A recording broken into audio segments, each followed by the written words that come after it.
Certaines psychés sont capables, grâce à leurs champs mentaux et émotionnels de plus en plus spiritualisés, de voir au-delà de l'ego et d'accomplir des actes de bonté et de sollicitude qui ne peuvent venir que des impulsions de l'âme tirées de la réalité divine.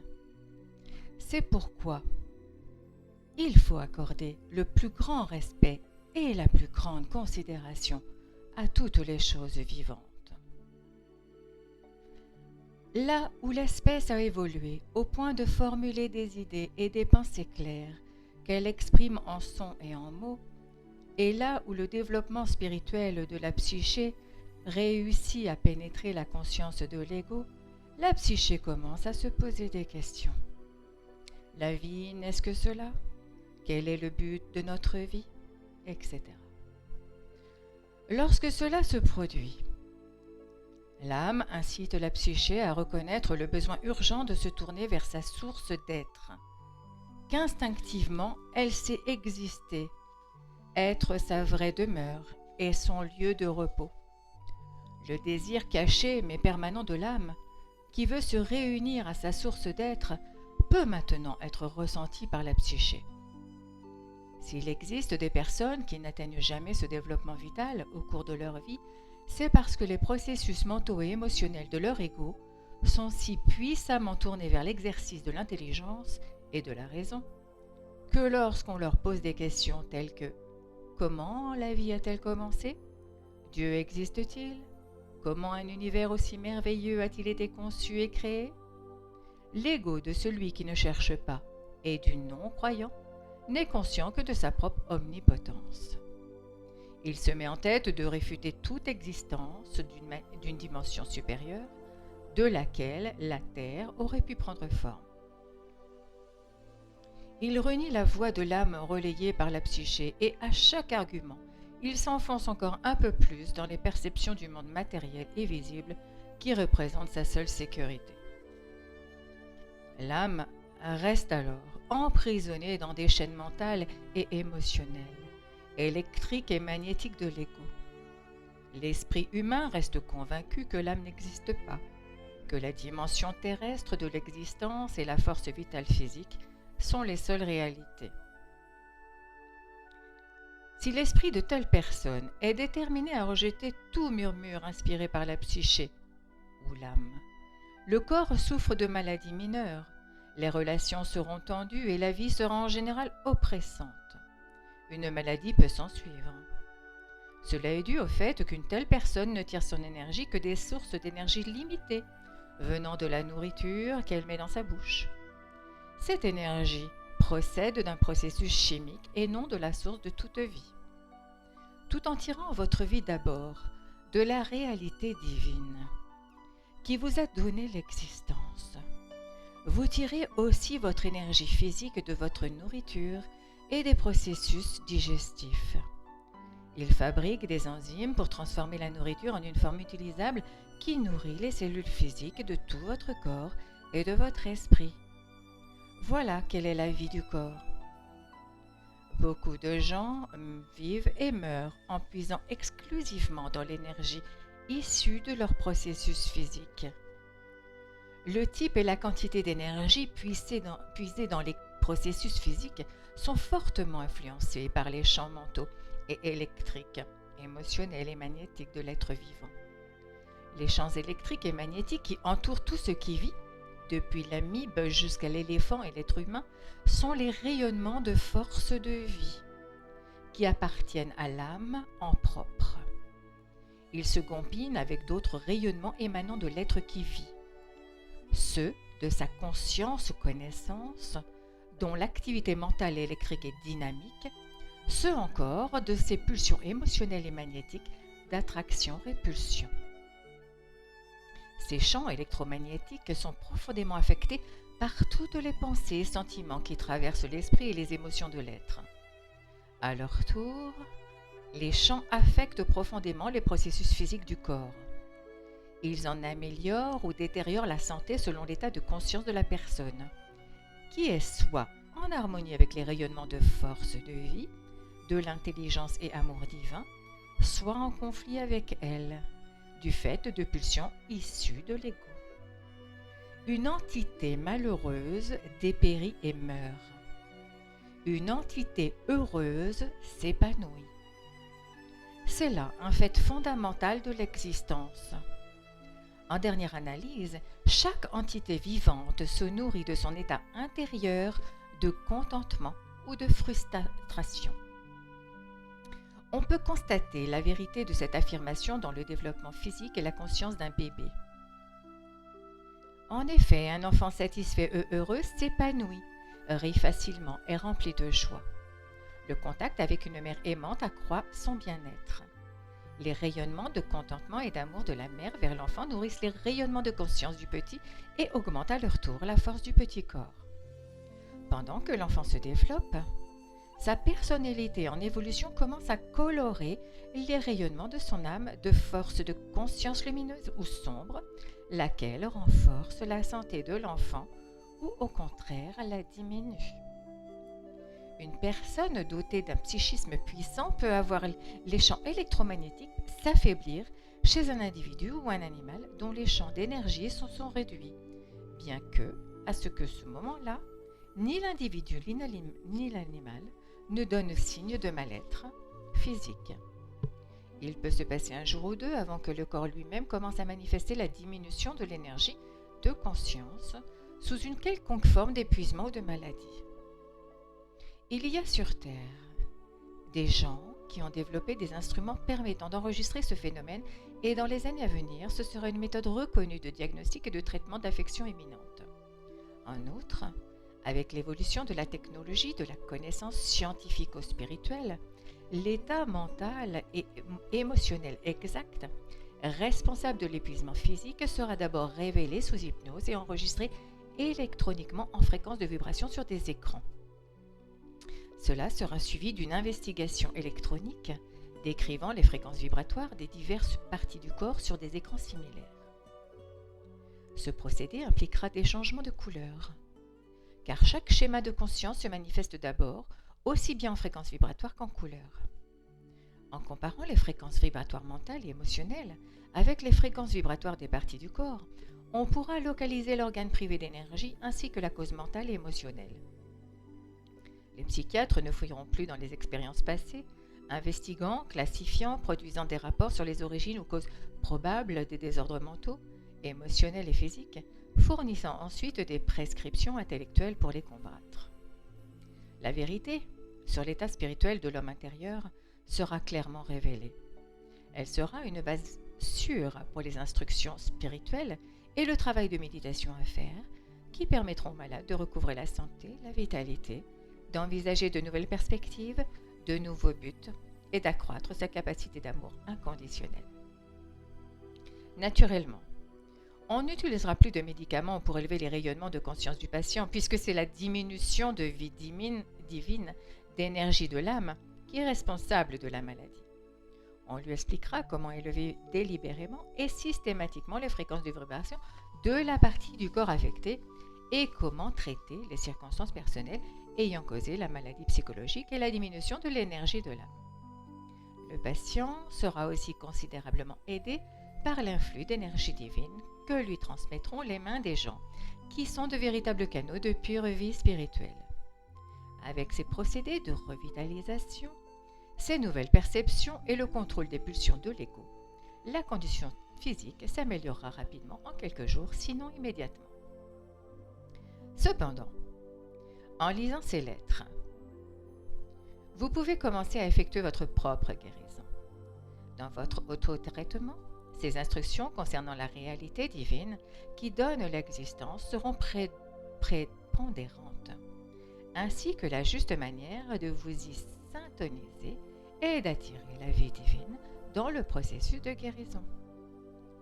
Lorsque vous commencez à puiser dans la vie de la réalité divine au moyen de votre quête spirituelle, en posant des questions, en méditant, en lisant et en priant, vous éveillez peu à peu votre psyché, cloîtrée dans le rêve terrestre de l'ego.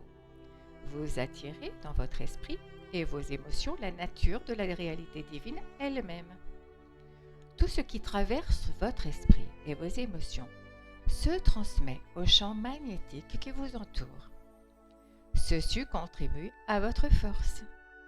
Lorsque vos champs magnétiques sont énergétisés par la puissance que vous tirez de la réalité divine, la puissance se retransmet alors dans votre corps physique en assainissant chacun de vos organes et en dissipant progressivement toute dysfonction. Il est vital que vous vous rappeliez ces processus du champ électromagnétique parce que leur connaissance vous inspirera en même temps qu'elle vous encouragera à méditer et à vous mettre quotidiennement en syntonie avec la réalité divine. Si votre recherche et votre méditation sincère se focalisent bien sur la vérité de l'être et non sur quelque forme de croyance religieuse terrestre ou sur une spiritualité fausse et superficielle, ou encore sur quelque objet matériel dont vous croyez qu'il possède des pouvoirs, vous découvrirez que votre propre nature se transforme petit à petit et que vous commencez à prendre conscience des autres et de leurs besoins comme vous ne l'avez jamais fait. Votre empathie, votre compréhension, votre sollicitude, votre compassion, votre douceur augmente. En fait, les qualités d'âme de la vie divine commencent maintenant à contrôler les impulsions naturelles de satisfaction et d'autodéfense de votre ego. Je vous avertis qu'à ce moment-là, vous aurez accédé à une période nouvelle et difficile, une époque de conflit entre la pulsion de l'ego, qui a pris pour l'habitude de satisfaire ses désirs, peut-être aux dépens de quelqu'un d'autre, et la psyché âme qui commence à prendre conscience que l'amour est la loi et que les droits des autres doivent s'équilibrer avec ceux du moi, de l'ego. La psyché absorbant de plus en plus d'âme, de réalité divine dans sa conscience, la vieille pulsion de l'ego se met à relâcher son étreinte et le conflit intérieur quotidien s'intensifie encore. La psyché âme, travaillant maintenant à travers l'esprit et le cœur, découvre qu'elle met en équilibre les besoins des autres contre la validité de ses propres besoins.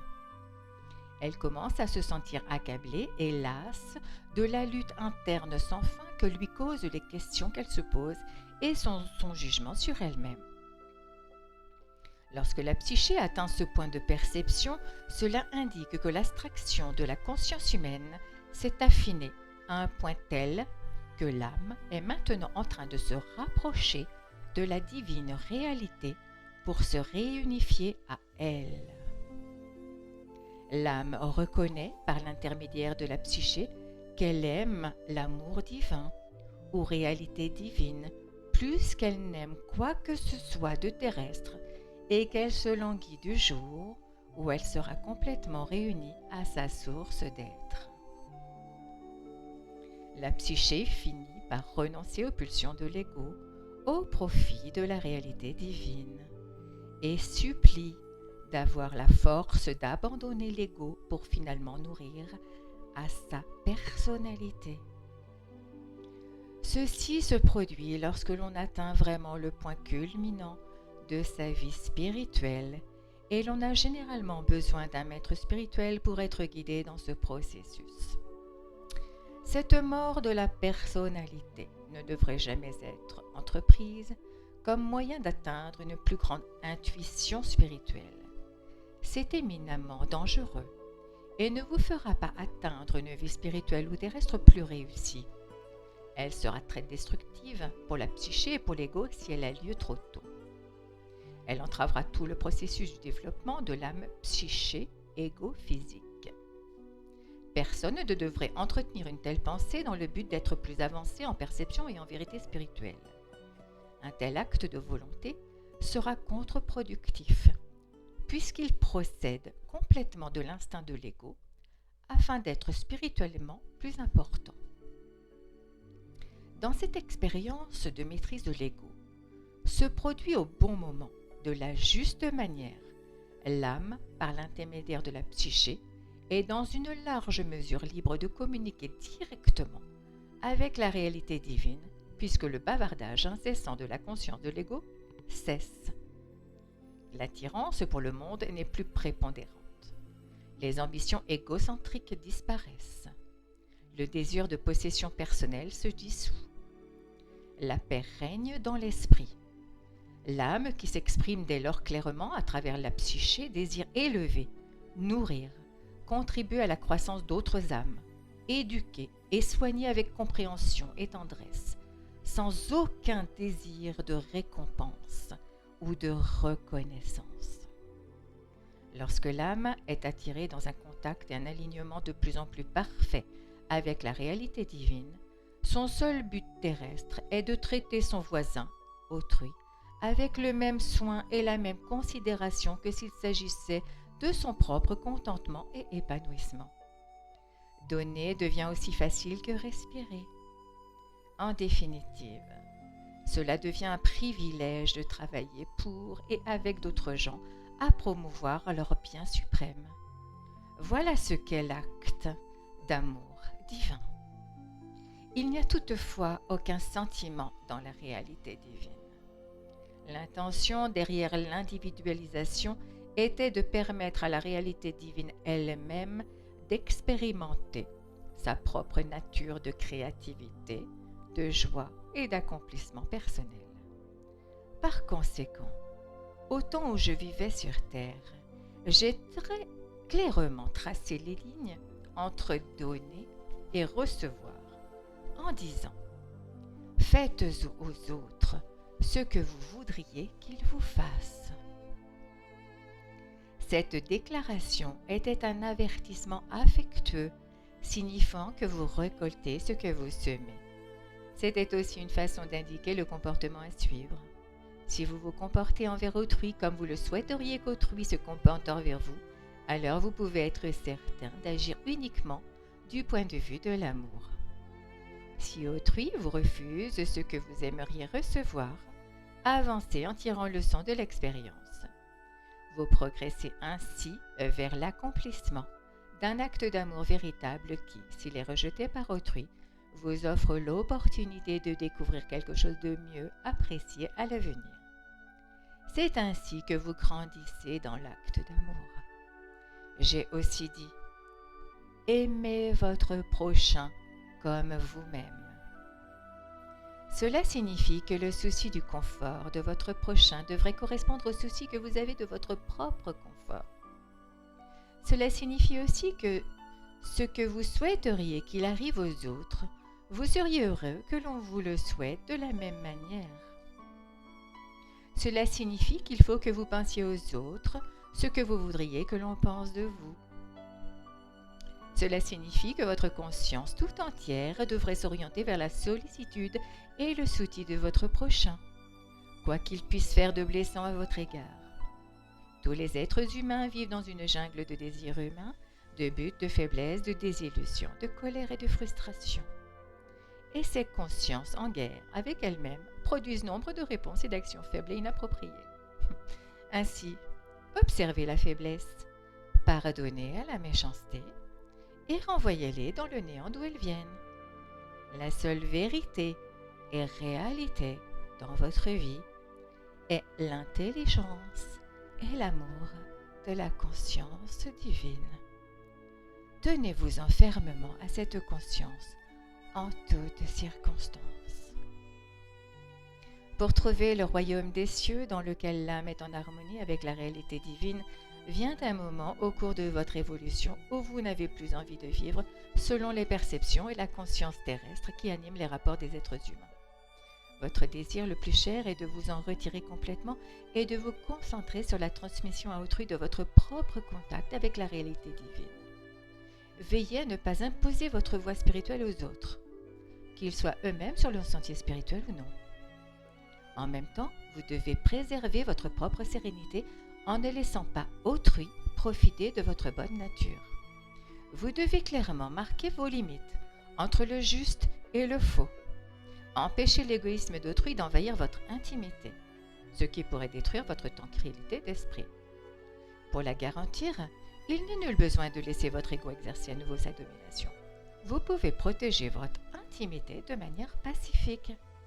Vous avez reçu l'intelligence suffisante pour réaliser cet objectif nécessaire avec le degré le plus élevé d'amour. Rappelez-vous que l'édifice spirituel de vibration de conscience, édifié à partir de votre contact avec la réalité divine, et votre façon de penser, ressentir et vivre au quotidien devrait être sacro-saint. Veillez à ne pas vous laisser prendre, de nouveau, dans les vibrations inférieures des pensées et réactions d'autrui. À chaque instant, votre but suprême sur Terre est de promouvoir le bien suprême, terrestre et spirituel de toute autre créature vivante, humaine ou moins évoluée sur l'échelle de l'évolution. Il s'agit non de descendre au niveau vibratoire des êtres en souffrance, mais de vous tourner vers eux en leur offrant la sagesse qui vous a permis d'accéder à votre sanctuaire, votre saint des saints en esprit, émotions et conditions de vie, pour autant qu'il y ait chez eux la volonté d'écouter et d'accepter. Sinon, inutile de dilapider votre énergie en vain. La sympathie et la compassion devraient être libres de toute attente. L'empathie vous affaiblira et brouillera vos vibrations de conscience spirituelle qui chuteront au niveau vibratoire humain. Cela pourrait créer des conflits là où vous ne vouliez sincèrement pas, et seulement élever et guérir. Évitez cela, car vos énergies diminueront et vous échouerez dans vos buts spirituels. L'amour pur ne s'occupe que d'élévation et d'évolution spirituelle, de guérison et d'accession au royaume des cieux. L'amour divin est un sentiment de compassion chaleureuse, essentiellement rempli du désir ardent de permettre à l'être aimé de croître, créer, être nourri et nourrir les autres, être guéri et guérir les autres, s'éduquer et éduquer les autres, se protéger et protéger les autres, combler ses besoins et ceux des autres, le tout dans un système clair de loi et d'ordre. Voilà ce que sont la loi de l'amour divin en action. Lorsque votre objectif suprême devient l'objectif divin en action, l'ego, le noyau de votre individualité, est alors contrôlé par votre âme.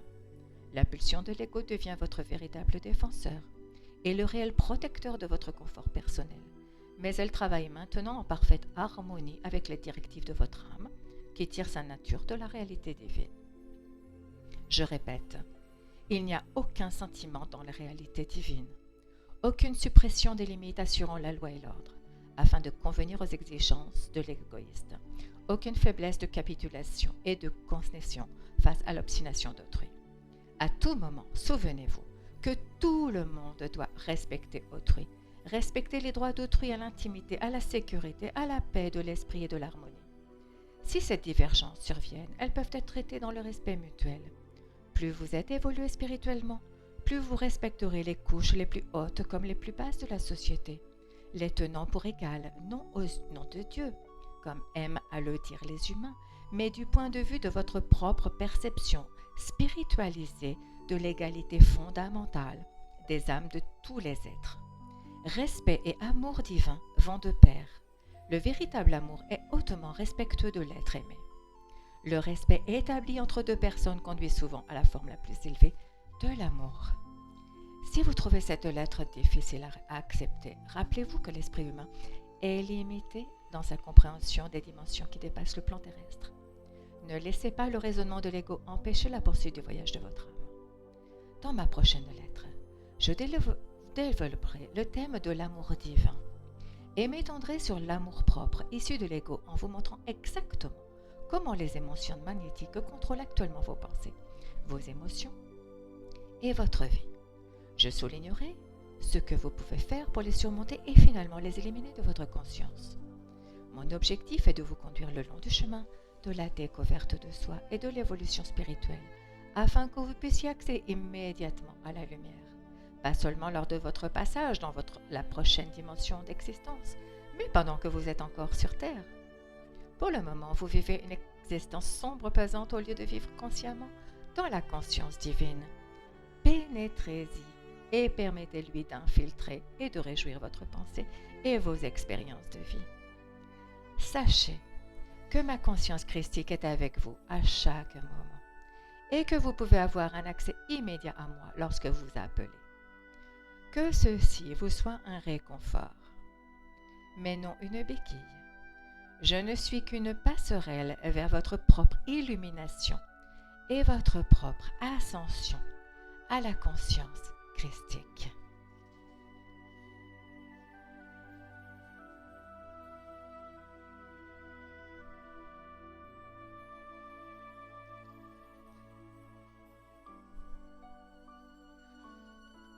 Je viens à vous une fois encore pour parler de la vraie nature de l'existence. Voici la vérité de l'être. Vous qui ne croyez qu'au monde matériel, vous vivez entièrement sur le plan physique. Vous vivez dans la dimension qui manifeste exactement vos croyances. Ceux dont les perceptions spirituelles et la vie se sont élevées jusqu'à rejoindre les fréquences vibratoires de la dimension spirituelle savent qu'ils vivent dans deux dimensions en même temps. Ils sont en parfaite conscience et vivent conformément à cette vérité, évoluant dans des fréquences de l'être de plus en plus élevées. Ils ne sont plus liés au plan terrestre par les croyances humaines, mais vivent en pleine conscience dans l'infini. Plus leur fréquence vibratoire s'élève, plus ils ont conscience de vivre dans l'infini et d'être les seuls à fixer des limites à leurs désirs. Ceux dont les perceptions sont ainsi élevées pendant leur temps d'incarnation voient qu'il n'existe en fait qu'une seule dimension d'existence individuelle, l'activité de la conscience divine.